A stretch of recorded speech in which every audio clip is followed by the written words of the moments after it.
achieveradio.com. Follow us on Twitter at twitter.com/achieveradio.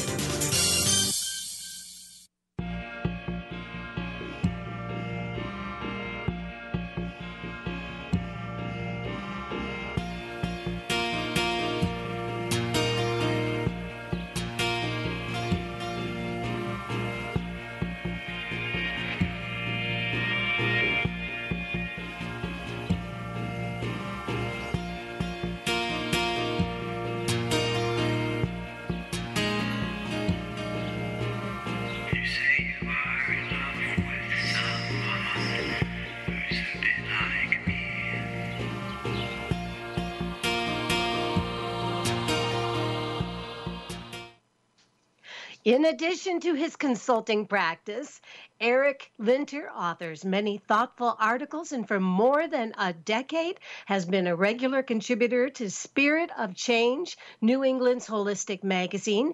Eric accurately predicted the start of the first Gulf War, the 2000 presidential election controversy, and President Obama's stunning victory. Hey, Eric, and happy Thanksgiving. Thank you. How are you doing? Good. Do I see a mustache? No. It's true. Yeah, there's a beard and a mustache. Oh, my goodness. Wow, it's the lighting. It was just a little bit, that looks good. It's a new look. Thank you. Thank you. Yeah, it's definitely a new look, and it happened by accident, but it's there now. It happened by accident? How does a beard and mustache... I forgot my razor on holiday and just decided, what the heck? And it grew on me. So why not? My wife liked it, and so it stayed. Yeah, and you know what? I think that there's something very wizardly and also rather stargazing-like about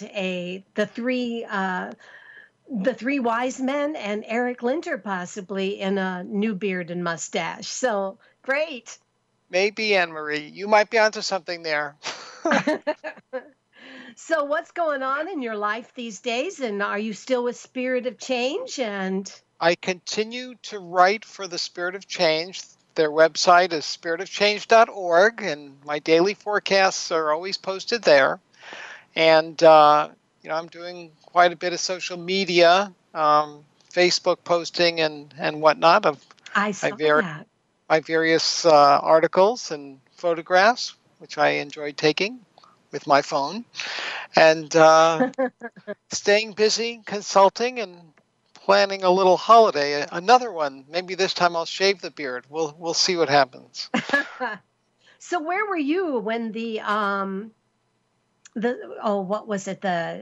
alignment of the planets and everything and the Earth went dark?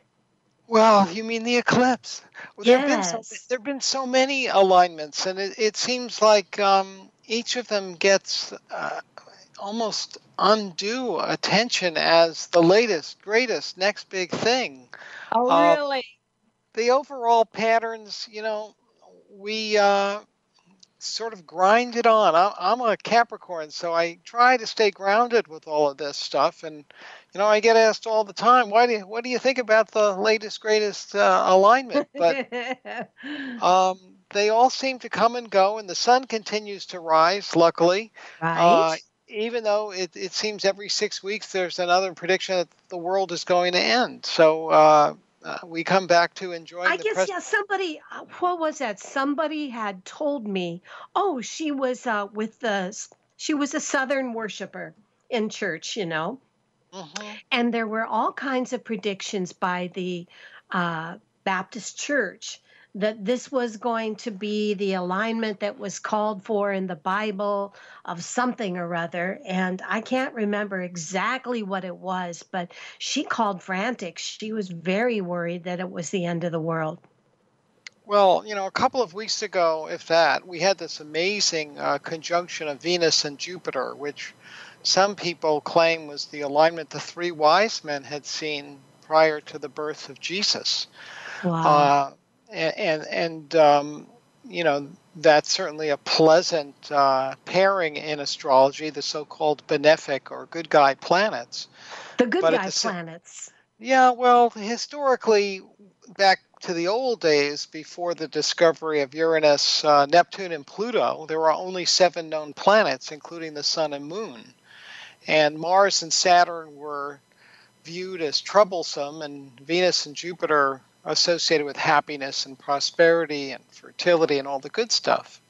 Hmm. And the Moon, Mercury, and Sun were viewed as pretty much neutral, and depending on how they were configured with either Mars, Saturn, Venus, Jupiter, the horoscope was judged to be either a good or a bad one.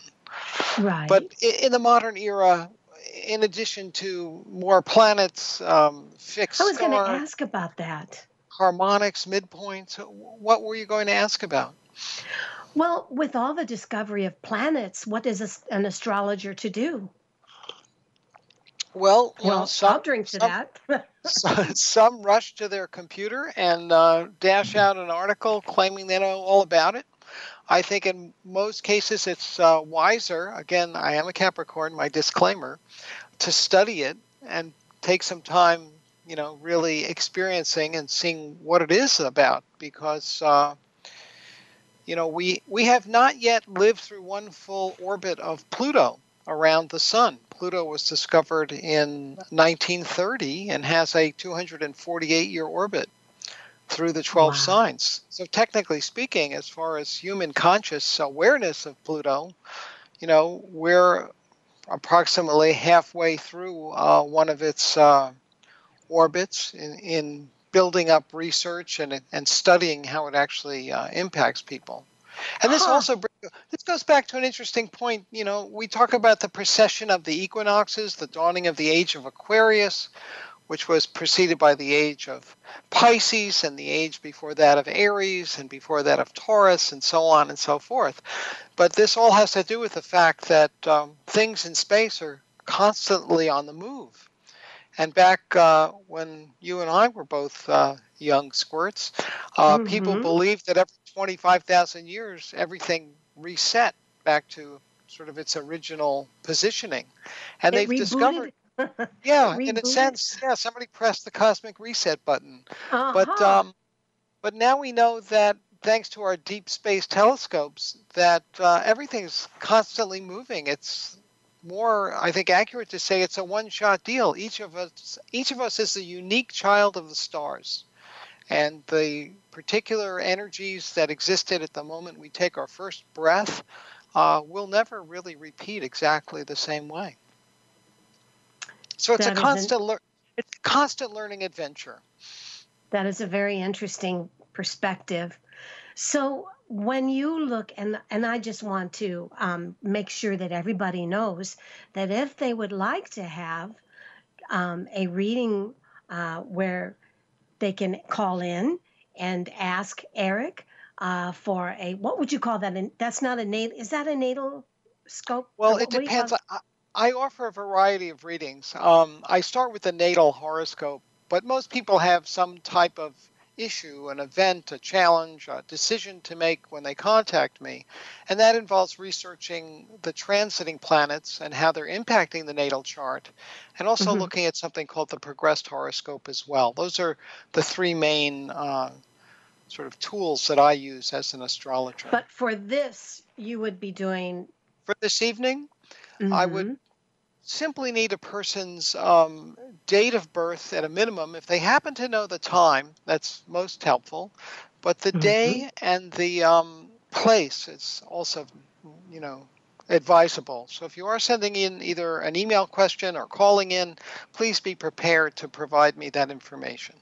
And while Eric does that, I will do a small tarot reading on you, and then Eric will have done his magic on his whatever you do. You're figuring on the stars and things based on their birth sign, and I'll let him take over.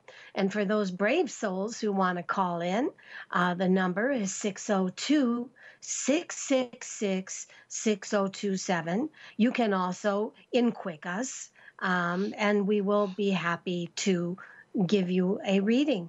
So, in the meantime, what is going on with women? Well, Very interestingly, there have been some really important planetary realignments, speaking about the reset button. In early October, I believe it was the 9th or the 10th, depending on where you live in the world, the planet Jupiter arrived in Scorpio. And Scorpio has historically been the sign that has to do with our attitudes towards sexuality and the particular issues of power, control that exist in every type of relationship, but especially the emotionally charged ones that may involve intimacy or joint bank accounts and things of that nature. Ultimately, again, it comes down to the sharing of power. So that week, almost to the day, was when the Harvey Weinstein story exploded in the news. And ever since, there's just been a tidal wave of stories. I live in Massachusetts, not far from Salem, and it's beginning to make me think we're having something like the witch trials. I have very mixed messages, mixed feelings about it. Well, we're seeing a lot of good people go down, and regardless of what sex they are, there do seem to be a lot of good people that are celebrities that and the sad part about it is many of those people, their testosterone level has mellowed out. They have now probably reached the more mellow stages of their life, and now they are paying the price for things that they've done about 30 years ago, so it is really well, a lot of them, some of them. Well, I know my mother said, she says, I wonder why, and my mother's used to be a very attractive woman, but she's also very strong. And she said, it's so strange. She said, I just feel like I missed out. Where were all these men groping me? And I said, I don't know, Mom. They weren't groping me either. And she says, well, how come they're groping everybody else? And I said, one thing, maybe we just are strong enough to know not to get ourselves in certain situations. And it could also be that some of these people are in celebrity positions where they are around men of power. And please excuse me, I'm going to say this because from Kennedy to well, from Kennedy and to Trump to all of these, Clinton, a lot of good guys, but also power people seem to have an especially high amount of testosterone. And it seems as if power must trigger some kind of sexual green light that it's okay. Maybe they're trying to spread the race. I don't know what it is, but it does seem as if a lot of these power people can't seem to keep it in their pants, and it would seem to indicate to me that has something to do with it. I don't know, but anyway, well, that's irrelevant. Sexual abuse has been something that has existed, from what I can tell, for thousands of years in different cultures. Probably since the beginning of time. And been, more accepted in some cultures than others. I think as a tool to subjugate women or to, I think that's very different. In some armed conflicts, wars, there has been the use of rape as a tool of war. An act of war. We see with the history of abuse within the church and some of the other religious institutions that this is not just limited to Hollywood or Washington, D.C. I was somewhat shocked. I've seen a lot, but I saw a woman senator on television say, when I was a young intern in Congress, I learned not to take the elevator. It wasn't safe. Wow. I took the stairs. And so you're right. It's systemic. It's widespread. Unfortunately, I think, two things really concern me. One is the media, which at this point I think targets people often unfairly. We have, in a sense, lost a democratic, what they used to call it, the fourth establishment. the role of the press in a democracy has been compromised by corporate takeover. And so we really have a myth of a liberal press. It's more a corporate messaging tool, machine, if you will. And if they target an Al Franken or they target some other, liberal voice, they'll take that person down. And that concerns me. The inner workings within society of making people more aware that this is a problem, I think is a good thing. And Scorpio is a sign, again, with Jupiter joining Neptune in Scorpio. This is a conversation much overdue and one that is likely to continue. It's not just going to go away. The No. bigger question long term is how can we change this? What can we do about it? Well, I look at it as there's certain things that people would not consider themselves to do. I mean, one does not sniff their armpits in public. One does not, do a lot of things in public or even in front of other people. So it would seem to me that perhaps we need to think about being alone in a setting like that, not only as job jeopardizing, but also on the same equivalency of sniffing your armpit in front of a person or doing something that would be considered negative like that. Anything that would seem as if it is totally out of taste. And right now, I think, like you say, it's something that's been around forever and ever and ever. And I think that, especially when you're young and you're a beautiful young woman or a beautiful young man, you're going to be naive. And like you said, that one senator said, you never take the elevator alone with somebody. But, that is something that I think isn't just in politics. It's just all over. And so hopefully the stars, astrology is saying something about women becoming more empowered, but also I don't think we have to castrate in the process. Well, I would hope not, but I also think there's a real difference between two curious teenagers exploring their sexuality and intimacy versus a serial predator. And, yes. One is perhaps, consenting in a situation where kids might be romantic and have feelings towards each other they don't fully understand. The other is a form of criminal behavior. And yes, that I believe should be strongly challenged and punished. But for all the condemnation of the Al Frankens and Roy Moores of the world, we have a president who's an admitted sexual predator, and no one is really speaking out to his offenses. Yeah, I agree, and it was on tape. But it didn't seem to make much difference. It was still easy to deny.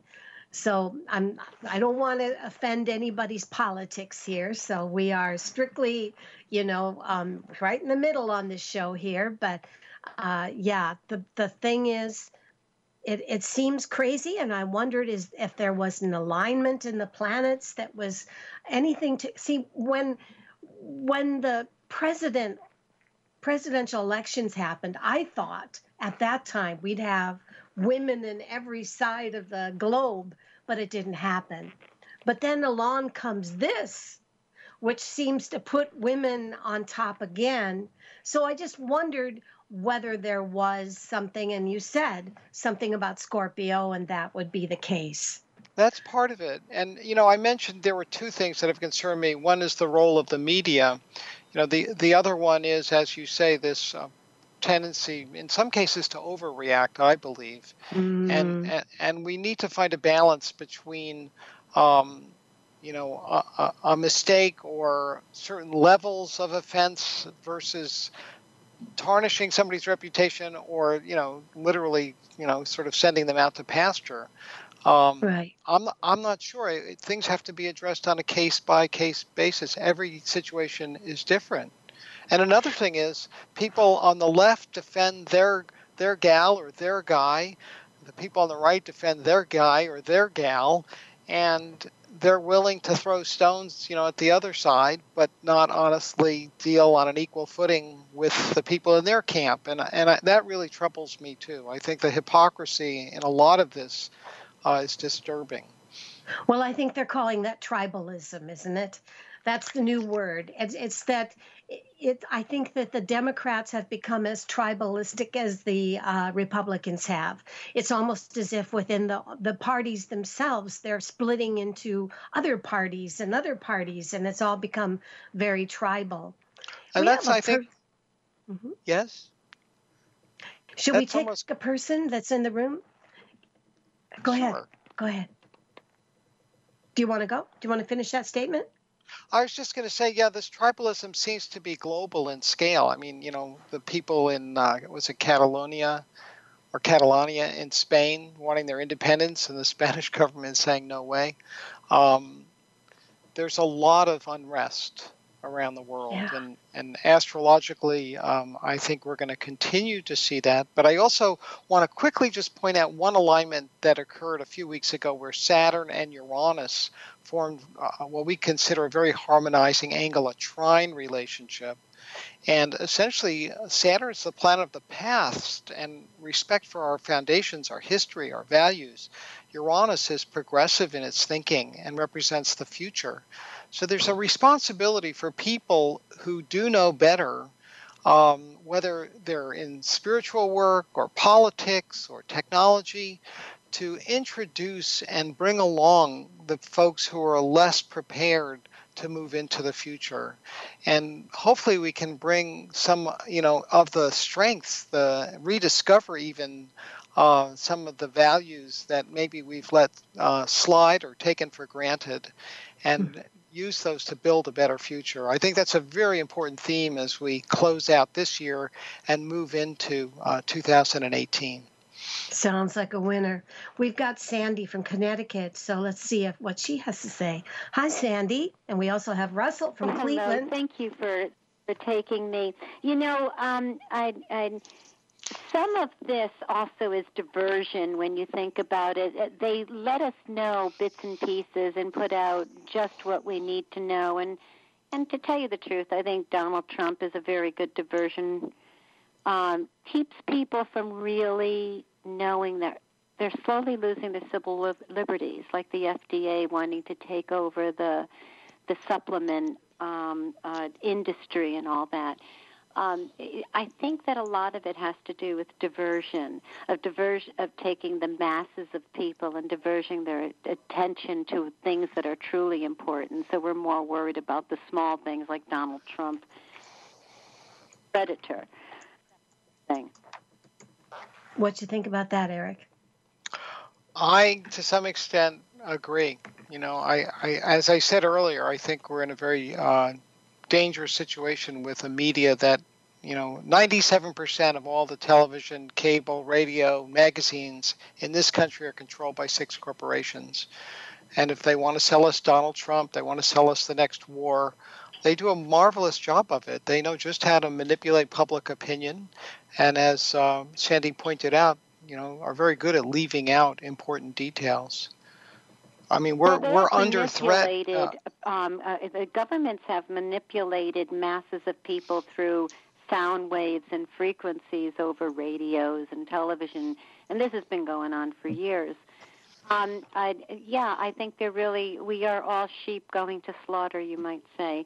They make us so interested in getting the latest phone, the latest this, the latest that, and keeping our children so intent on that it seems to me that it's almost as though they want the older generation to die off young, so they don't have to pay them all the things that they have that cost them money, so they can keep their wallets fatter. And they always have a new crop of young worker bees coming up. And as long as they're diverted away from the things that are truly important, they're become much more manageable to control. And I think that it's all control. I think that's what's happening. I mean, look at what did they say back when women weren't smoking a lot, back after the, I think it was the Second World War, they said. And so they actually went and, now this is the cigarette company, hired one of the top guys from Germany, this is right after the Second World War, that did propaganda. And he's the one that came up, "You've come a long way, baby." So what happened with that? Then women started smoking. Now women were smoking as much as men, and of course the wallets of the owners of the company, those companies were getting fatter, but it was all control, and it was how they were controlling them. So they didn't realize they were being controlled. No, they were being told, "You've come a long way, baby." And they ended up, women were smoking by the end of that time as much as men. It worked. Yeah, I would say that's definitely a mark of the media. Good point. Sandy, why don't you give us your birth date? Eric, what you just need the month and Yes. what do you need? Yeah, the date, and yes, if you know at the time and the place. I wanted to say hello, Eric. I'm a friend with Limahar. Also, I'm so glad you're doing better. I was the one that sent you some elderberry wine one time through Lynn. I'm so glad you're doing better and everything's well for you. Well, thank you, Sandy. What's your birthday? What I was interested in is my husband's going to retire, and he's been very much worried and fretting over the money and, the whole transfer of retiring. I keep telling him we're going to be just fine. Don't worry about it. And so I thought a reading on something like that would, talk, that sort of thing with his retiring. Okay. Did you want my birth? Well, what's his date? Yours or yours or your husband's? What's his Well, birthday? I'll give my husband's because that's what I was truly worried about because he's so concerned about his retiring coming up within, months, not years now. He was born on March 13th in 1951. And where was he born? Where were you born?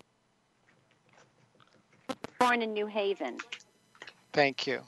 And I'll do a quickie on your husband. His first name is? Larry. Once more? Larry. Larry, okay. Here's what comes up on Larry for me throughout the rest of 2017. I'm not sure why, but it says, feels as if many things in his life are coming to a collapse or a ending. There is a sense that a lot of these things are things that he gave his all to, that he gave, his heart and soul and sweat to. And it still shows that there is financial security. But what also is seeming to dominate this little reading is the feeling of the collapse, which means he will be walking away from his job or from just a lot of the old investments he made. And it comes up as the number 8. 8 can stand for 8 weeks. It could also be the 8th month of the year.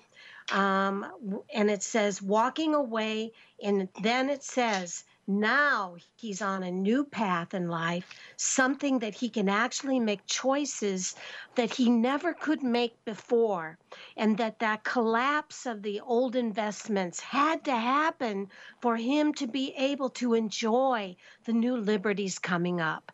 Okay, Eric, what do you have? Well, Larry is in perfect tune with his planets. The planet Saturn has been called the planet of endings, and it's currently moving into a challenging relationship with Larry's birth chart, Saturn. So it's not uncommon for people to face some kind of a completion, the understanding that I'm done with this job or this relationship or this phase of my life. He's nearing the end of on one level, a 7-year chapter. And what he needs to understand is as this phase is out, the new chapter also begins. And according to his birth planets, the possibility exists that he can develop other sources of income in the future if that's what he wants to do, and the need is there. It's going to take a certain amount of trust and faith, but I think he'll successfully make the transition. And again, the thing that may be very helpful is to formulate a 7-year plan and ask him to ask himself, where do I want to be in 7 years? What do I want my life to look like? And what do I want to be doing? And I'll leave it at that. Oh, wow. That's excellent, both of you. Thank you so very much. And the idea of making a plan, that's wonderful, because I think we all want to have a sense of control over what our future, don't we? Well, we're also creatures of habit. I think that making a 7-year plan sounds absolutely like a fabulous idea.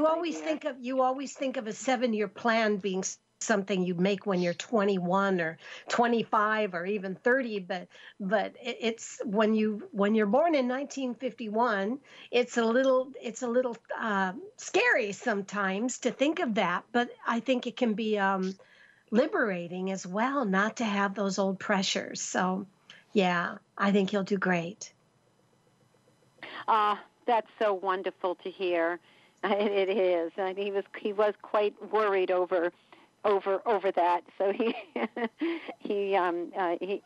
just, well, like you said, when one thing ends and you have to pick up on a whole new beginning, it could be frightening. It's nice to have this as like a flashlight to see in the dark. I like it that way too. Well, thanks for coming by, Sandy. Always appreciate talking to you. Good luck. Thanks for the wine, goodbye, and have a good Thanksgiving. Have a happy day. I hope everything goes well with you. Have a happy holiday, and goodbye. Thanks. Also to you. Really, you what a wonderful show you have. What a wonderful you're doing this for people. Thank you so much. You've been such a help to Sandy. me. Wonderful holidays to both of you. Thanks. Wonderful holiday to you. Bye-bye. All right, we have in quick Russell from Cleveland, and he said his birthday was 10/21/1965, 9:36 a.m. in Cleveland, Ohio. Great. I'll work that up. Why don't you look at his cards? Okay. So, Russell, when I look at what comes up on you, this is what comes through. Russell, the first thing that comes through says that you have walked away from something that has no longer given you happiness. There's a sense also that you feel a little overwhelmed because now that you are at a crossroads in your life, it seems as if it's amazing how you feel liberated. It shows that you are the victor, you are the conqueror, and that walking away from something outworn has kind of reestablished this sense of feeling like you're on top of your game again. I'm shown in the future also that you are kind of torn between two sides of yourself. One is your obsessive side, and your other side is your wingback lazy boy chair side that wants just a nice, settled, committed life. So between those two, the side that you want to be relaxed and happy, and the other side that is driven and wants to conquer dragons, there is that, but it says you are now having to make that choice, and it just says you're reestablishing your victor side, your conqueror, your testosterone sense of feeling victorious. All right, that's what I have. What do you have, Eric? Well, it looks to me from the stars as though Russell has just recently had some kind of a relationship fiasco or breakup. And a few things come to mind about this. The planet Uranus is involved here, opposing your natal sun, Russell. And the actions of other people are not anything you can control. In essence, you're not in the driver's seat. You simply have to respond to a fluid situation that may not be of your choosing, but this is what the fates have handed you. And really, for the next few months, there are going to continue to be aftershocks from this recent event or series of events. And again, you simply have to choose what your response will be. Now, you're going to have some real help with this because, as I mentioned earlier in the show, Jupiter a month ago entered, a little more than a month now, entered Scorpio, which happens to be your rising sign. This is why it's so helpful to have the actual time of birth. Gives a more complete picture. Did you get his time of birth? Yes, I did. Okay. You gave it to me. Okay. All right. So with Scorpio rising and Jupiter transiting towards the rising and a couple of planets there as well, Mercury and Neptune, Russell enjoys a kind of divine protection. This coming year marks the start of a new 12-year growth cycle for Russell. And you might say the wind is at his back, the force is with him. I always encourage people to ask the universe and anybody else who's listening for what they want when Jupiter moves across the rising, because we do a better job of showing up, of impressing people in positive ways with our talents and our skills. Folks tend to listen better to what we have to say. So all of these things work to his advantage and can actually attract some really super professional and personal opportunities. Many folks with Scorpio rising, and especially a case like Russell where Neptune is very close, right on the ascendant, people can have a hard time reading you, Russell, and knowing what you're thinking and feeling. And it's really on you to clue them in. You know, folks aren't mind readers. You're a kind of mystery man. And there's an invitation really for you to break free of your past in some ways and kind of reinvent yourself as a more confident, capable person. And I think you'll be quite successful, assuming that you're able to identify your heart's desire and really follow your passion. Folks with Scorpio rising are not content to do things in a superficial way and really want to make a deep and lasting impression with whatever work they do. And really the time is now for you to follow your dreams. So I wish you luck, and I think you're going to have that. Thank you, Russell, for that. All right. Again, the number to call in for a reading with Eric Linter is 602-666-6027. You're getting one of the best. And I understand there's a lot of people on the road out there probably heading over the river and through the woods to Grandma's house they go. Are you going to be doing any of that? My trip through the woods is going to be a fairly short 25 minutes. So my wife and I are going to be with some friends a couple of towns away, and it'll be wonderful. But it doesn't involve a big trip, so I'm grateful for that. Good. Yeah. Well, I'm going to be staying home this year and doing the cooking, and there'll be 3 dogs, and that'll be the kids. So, that'll be part of it. So what else do we have in store for us this year? What do you see for 2018, Eric? Well, we've got a couple of really big changes on the way. In December, Saturn finishes a 2.5-year stay in the sign of Sagittarius and moves into his own sign of Capricorn.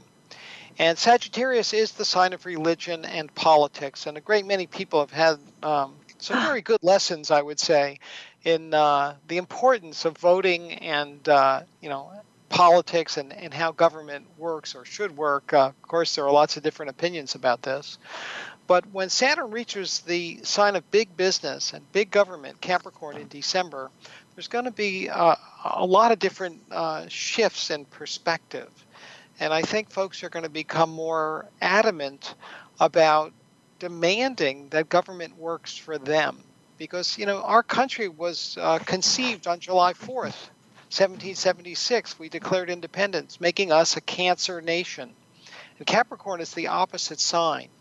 So those folks feeling the pressure of earning, a paycheck and surviving day to day, week to week, are going to become more demanding, more impatient, more inclined to speak up and say, hey, this is not fair.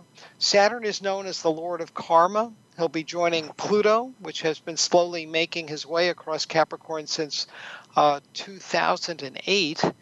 And the ante in terms of the political divide and really a battle for the soul and heart of our country and who we are and what we're about as a nation, I think is going to intensify.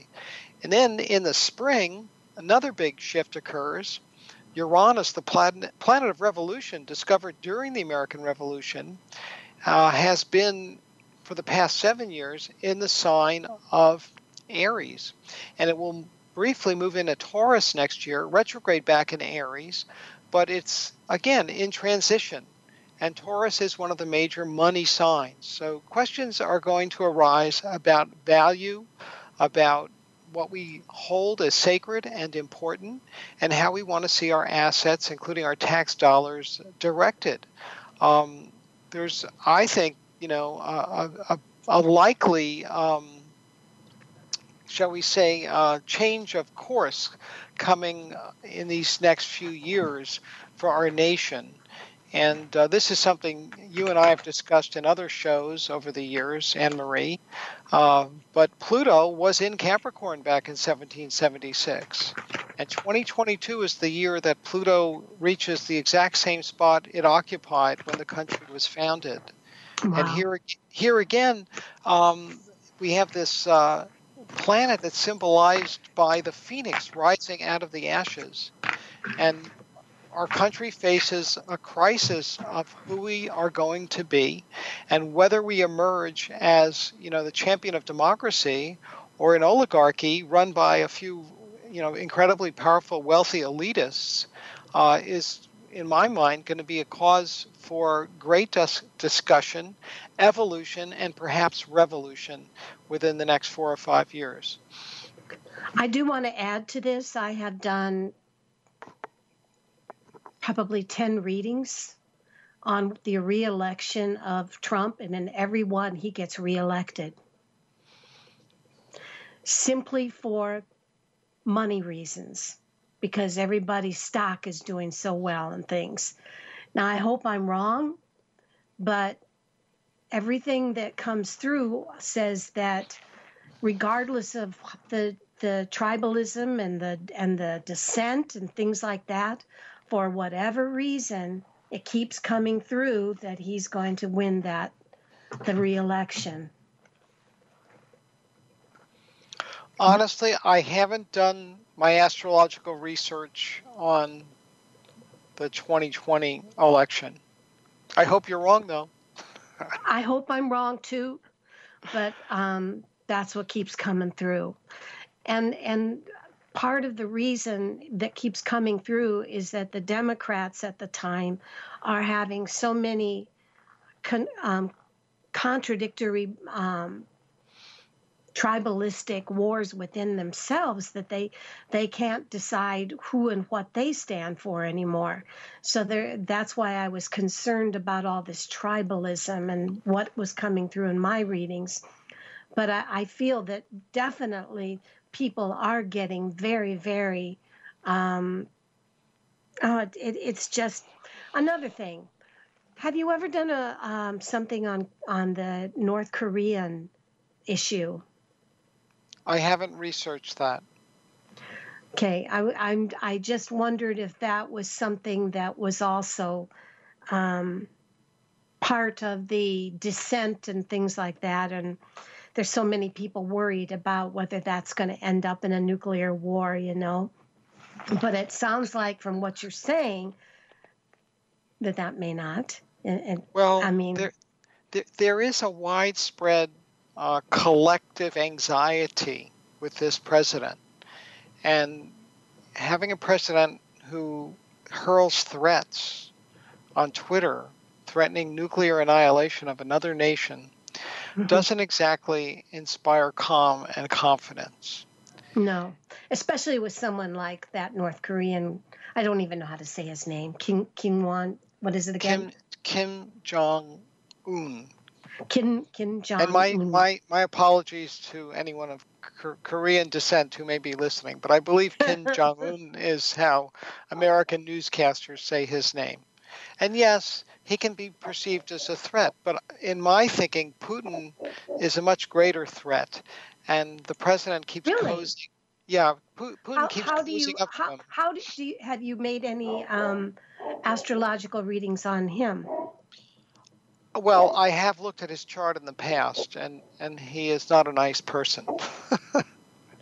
um, I do buy, and many people disbelieve, the idea that Russia could have possibly influenced our 2016 elections.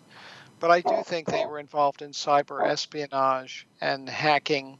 Some people theorize that they actually hacked the election totals. And this is another thing I find troubling, that we don't have paper trail for our voting. We have a receipt at every ATM in this country, but the politicians don't want to give us a paper telling us how we voted so we can actually sit and count the votes, as they still do in a great many democracies, some of them much larger than our own, like India. And they wait several days and count the votes, and they have a total. It's very easy to hack a voting machine, or some engineers say a state's election totals can easily be rigged. We have the gerrymandering issue.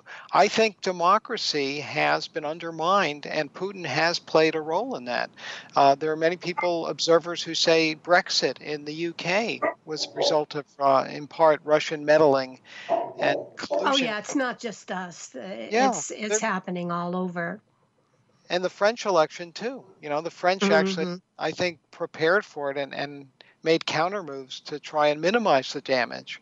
But Trump literally invited it. He said on the campaign stops, I saw him, watching television, say, well, if you have, Hillary Clinton's 30,000 missing emails, I wish you'd release them. And the next day, WikiLeaks released them. And people couldn't put two and two together. Well, it's going to be an interesting episode to watch on television after this is all over, when they have a chance to really investigate everything. But if they do, and if they tell us what they find, it will be rather amazing. Yes. And I keep wondering who will play Trump. And I keep thinking of that one guy that he'll be too old by then, but Roseanne, remember the show Roseanne and her husband? John Goodman.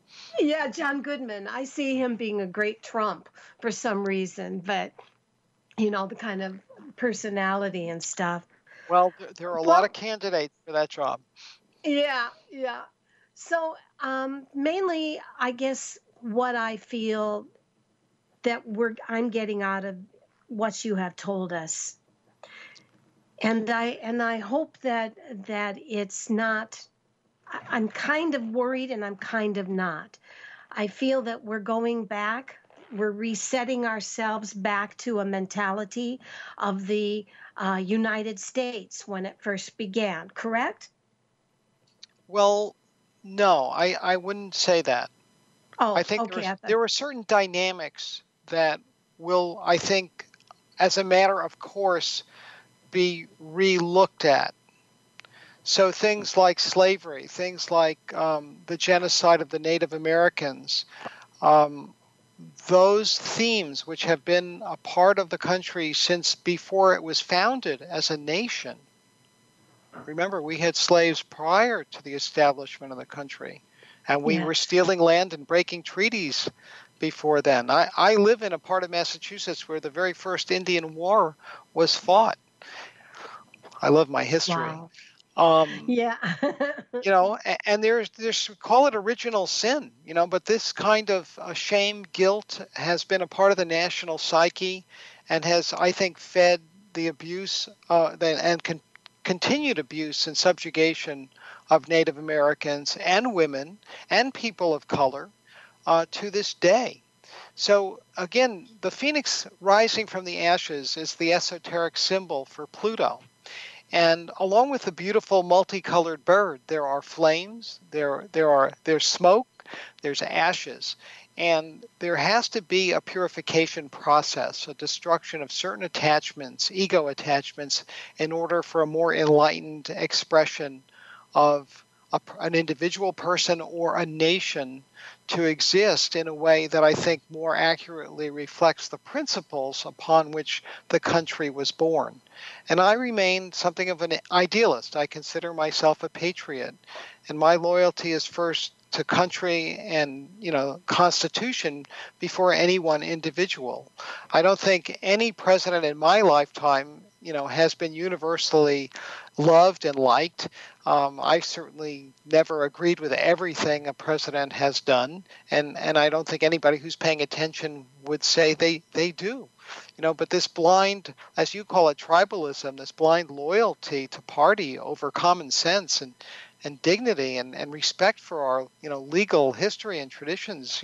People are just making new laws that are unconstitutional left and right, and, these rulings to savage the environment and take away the protections for clean air and clean water. The Poles don't want that, but the industrialists simply want to, have unfettered access to every last drop of oil. And if there's no air to breathe or clean water to drink, they don't seem to care. This is sociopathic behavior. It threatens the health not just of people, but also, the sustainability of human life on the planet.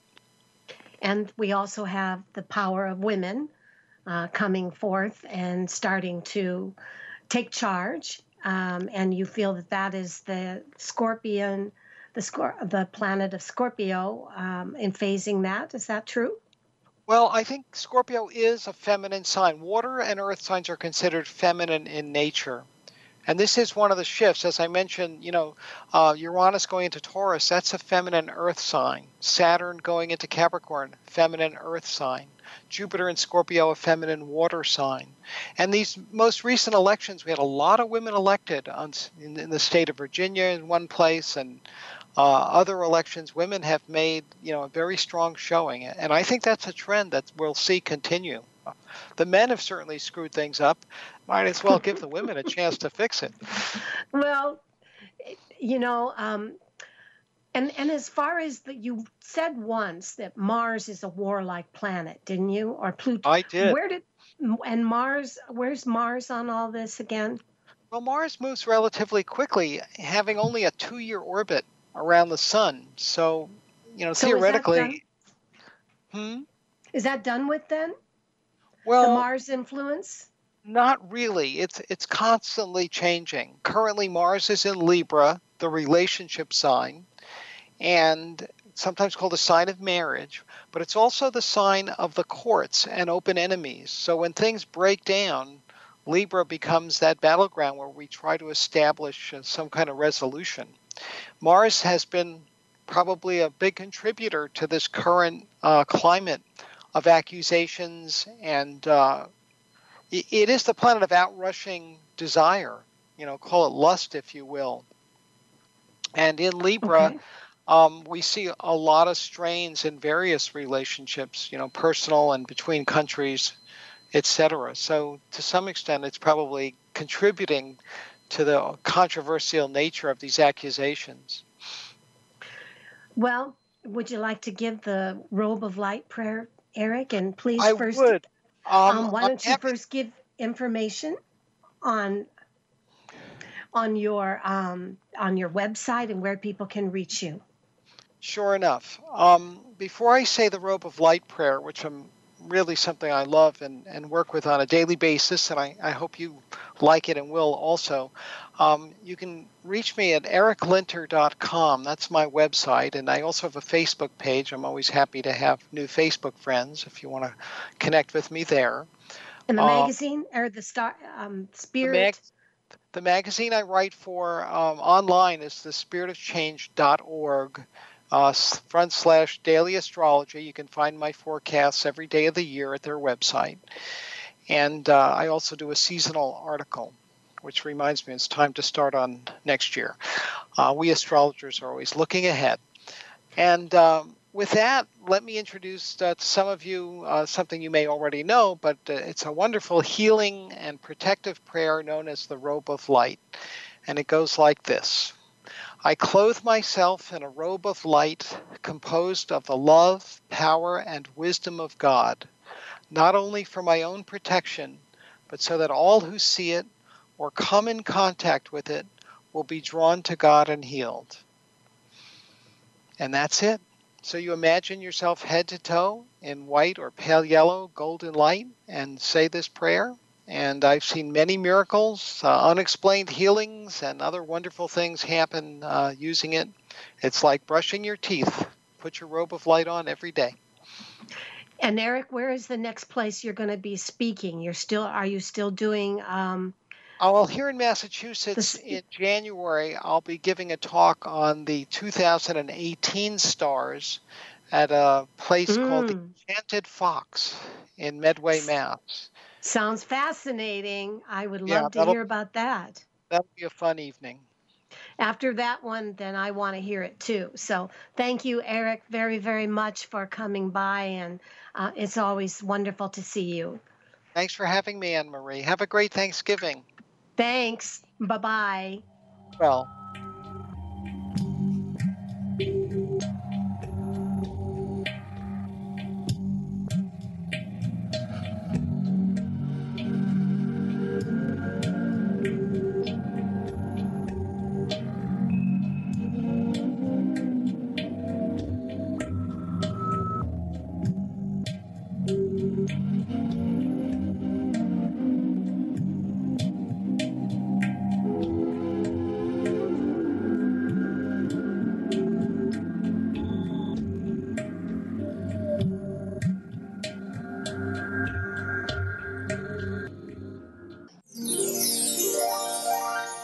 Hi, I'm